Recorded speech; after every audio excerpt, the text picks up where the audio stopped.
Hey friend, Joe Malizia here. I'm going to be hopping on my Peloton bike. Let me know what you think. I'm going to be talking to you from an actual workout that I'm doing. So let me know what you think. If you like it, let me know. If you don't, also let me know. But I can't wait to share what information I have worked through myself with you as we explore movement on a device that means a lot to me and may mean something to you too. So, if you're clear on your stance, you'll be clear in your relationships. You'll call forth the intentionality and the intimacy that you stand for because it's already going to be happening for you. One of the benefits that I experience in working out is it gets me out of the clouds. Life is not always easy. Things go awry all the time. And what I have found is that when my body gets out of those conversations, just for even a minute or a day or whatever, and I can actually get myself into a deep sweat, I get out of the situation. I get out of the circumstance. I'm actually able to connect with myself because I'm feeling everything. Because it's impossible to ignore. I'm having to connect with my breathing. I'm having to connect with my thought process because if I don't, probably just peel over. And it's in those moments where I'm actually connecting with myself, reviewing my thoughts, that new possibilities come up. That's such a gift. It is good for your heart rate to get high. It's good for you to sweat because it stretches you physically, which then allows you to stretch emotionally and having conversations that are needed, making choices that you're being called up to. And whenever you're in that sweat, you're able to be in the relationship with yourself and your partner. That's a benefit of working out. So, as you can tell, one of the things I really love and I found really helpful in my health journey is this bike. Is this an advertisement? No. Paid full price for this thing. They're not paying me any money to say this. I'm just telling you what's worked for me. And what's worked for me may not work for you. So it always irks me a little bit whenever people tell me that you have to try this or this is what you need to do. Because frankly, one size does not fit all.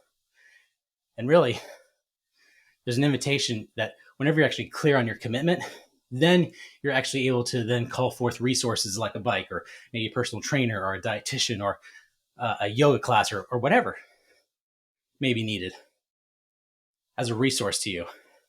But generally, in my experience, people think to themselves, I want to get in shape or I want to lose some weight. All good things, nothing wrong with any of that.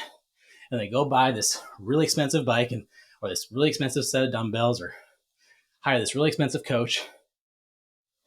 And surprise, surprise, nothing changes because nobody was clear on the person that they were calling forth into the world.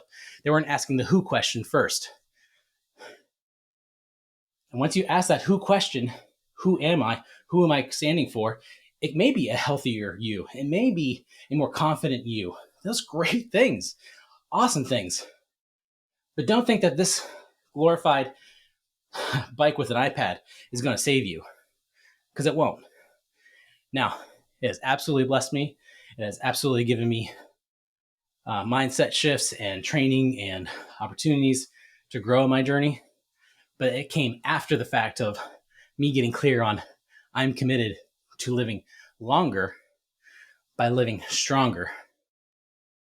And once I got clear on that, I could then ask the question of, okay, what will help me realistically in this stage of life do that? And maybe you're like me. Maybe you have kids at home. Maybe you work from home and a lot of life is at home. And frankly, the convenience factor of being at your own house, in your own space, my kids can be right in front of me, playing, enjoying life, being totally content while I do what I'm doing with you right now. But once again, it's because I'm clear on who I'm growing into, and what I'm up to. Are you asking that question? Who am I going for? Who am I standing for? Because then you'll know then you'll just make the choice. And go for it. And if you fail or realize it doesn't work, great, shift, pivot. Because there's no consequences in freedom. There really isn't. It's not failure. And even if it is failure, who cares? You're failing forward. You at least tried something. This has been a journey. I didn't do this at first. I didn't go buy a bike. I started running around my neighborhood, and without the right shoes and without a watch and without all the things to make it happen. Just did it. And as I progressed and as I grew, I then was able to call forth resources to help me grow in that process, because I was very clear on who I was standing for. And if you're clear on your stance, you'll be clear in your relationships. You'll call forth the intentionality and the intimacy that you stand for, because it's already going to be happening for you. It's something to consider. It's not the things. It's not the stuff. It's not the newest technology. All that is good, but it's pretty useless whenever it's not in step with vision. Hey, friend, thank you so much for joining me in this conversation. Would you do me a favor and comment below on your takeaways? If you took anything at all from this conversation, leave a comment in the comment section below. I would also ask, if you don't mind, to subscribe, like, maybe even share this content with somebody else that may benefit from it. And if you do want to connect even further, check out my link below to my website. All the socials are down there as well. If you give a shout out, I'll shout out back. Would love to begin a dialogue. If you would like to learn more, DM me, send me a message. You can email me at joe@joemalizia.com, and I'd love to continue the conversation. Thanks so much for joining us, and I really look forward to connecting with you soon.